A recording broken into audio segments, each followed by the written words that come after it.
Nos últimos anos, o nosso modo de vida mudou, assim como a forma como nos comunicamos com o mundo e como consumimos as informações que nos são disponibilizadas. Com o advento da internet, as audiências foram fragmentadas, dando ao público a oportunidade de escolher como, onde, quando e o que consumir.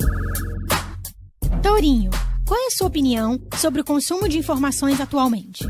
Bem, provavelmente as pessoas na atualidade consomem mais informação de um modo geral do que há 10, 15, 20 anos atrás. Talvez esteja caindo, e provavelmente está, o consumo de informação nas mídias tradicionais, ou seja, o jornal impresso, o telejornal, o radiojornal, né? Mas se nós considerarmos a entrada de todas as mídias alternativas, as mídias digitais e até mesmo as redes sociais que também trazem informação, evidentemente que no meio de muita conversa, né, as pessoas têm acesso a um volume muito maior de informações do que aquele que ela tinha acesso antes do advento da internet, aí por volta da década de 90. Professor, para você, a quantidade de informações que temos atrapalha a qualidade das mesmas? Não, de forma alguma. Quanto mais informação tiver, melhor. Nesse caso, são coisas que correm de forma separada, né? Mais informação não significa necessariamente que você tenha uma informação mais qualificada ou menos qualificada. Você pode ter mais informação qualificada, mas também pode ter mais informação desqualificada, né? Eu acho que nós temos hoje um número muito grande de informação disponível. Agora, é evidente que as pessoas têm que saber buscar onde elas confiam, a fonte que elas confiam de informação, e dessa fonte ou dessas fontes que ela selecionou, ela vai retirar ali o que ela precisa para a vida dela, para que ela possa tomar as decisões e se autogovernar. E como foi a transição do jornalismo impresso para a internet, tanto para o público quanto para os próprios veículos de comunicação? Você pode explicar para a gente um pouquinho? Bem, inicialmente a transição ela se deu de uma forma muito burocrática, vamos dizer assim, né?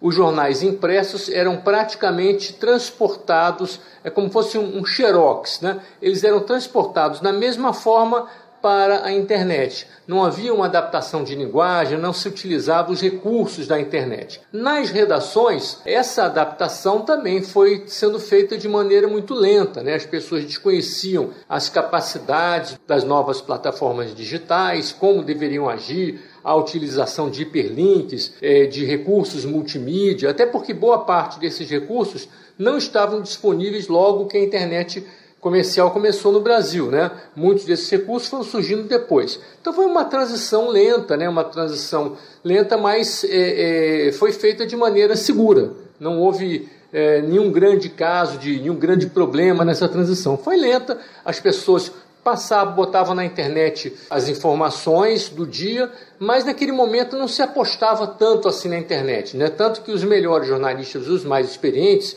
ainda continuavam nas mídias tradicionais. E eles botavam para tomar conta da internet a garotada, os estagiários, os jornalistas mais jovens. Houve necessidade de adaptar uma linguagem de uma plataforma para outra? Se sim, como isso ocorreu? Não, houve sem dúvida, né? Naquele momento inicial não tinha essa adaptação. O que se escrevia, por exemplo, para um jornal impresso, era transportado da mesma forma para o jornal online, né? Aos poucos foi se percebendo que não era aquilo, né? Que não era aquilo que deveria se fazer. A oportunidade era muito maior, né? As pessoas deveriam lançar na internet não só mais o texto e a foto do jornal, como havia a possibilidade de se lançar vídeo, de se lançar áudio.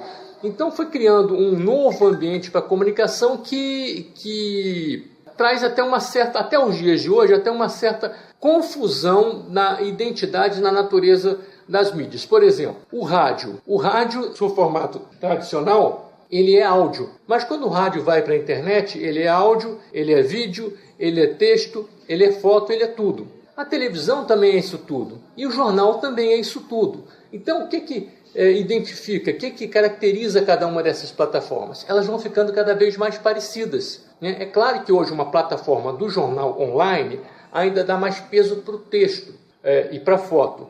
A plataforma do rádio online ainda dá mais peso para o áudio, né, o podcast. A plataforma da televisão ainda dá mais peso para a imagem corrida, para a imagem em movimento. Mas é evidente que com o tempo essas coisas vão ficar cada vez mais parecidas.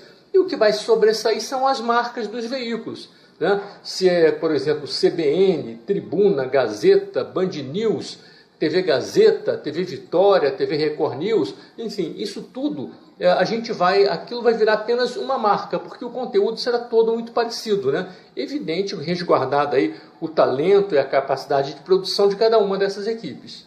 Tourinho, houve a necessidade de adaptar uma linguagem de uma plataforma para outra? E como isso ocorreu? O que acontecia antes da internet? Existiam barreiras de entrada, né? O que eram as barreiras de entrada? Eram os limites econômicos, geográficos, temporais, que impediam que surgissem mídias alternativas às mídias tradicionais, às grandes mídias, né?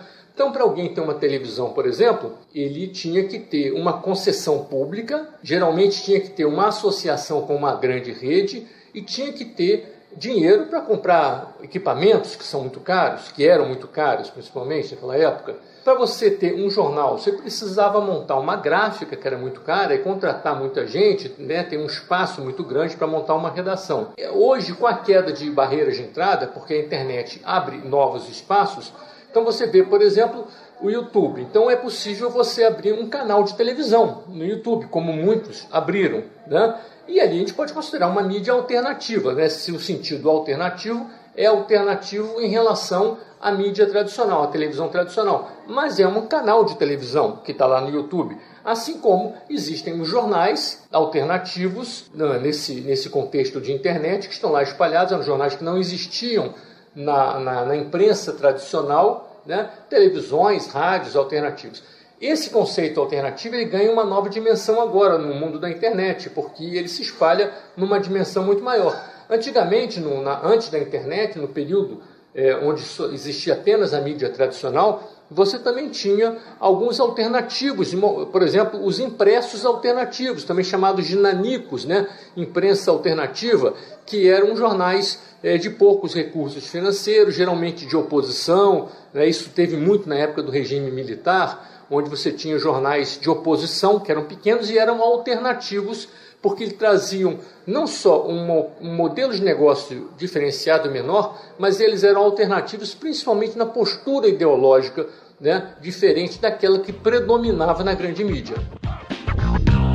Eu sou Ana Carolina Branco para o Medusa Digital.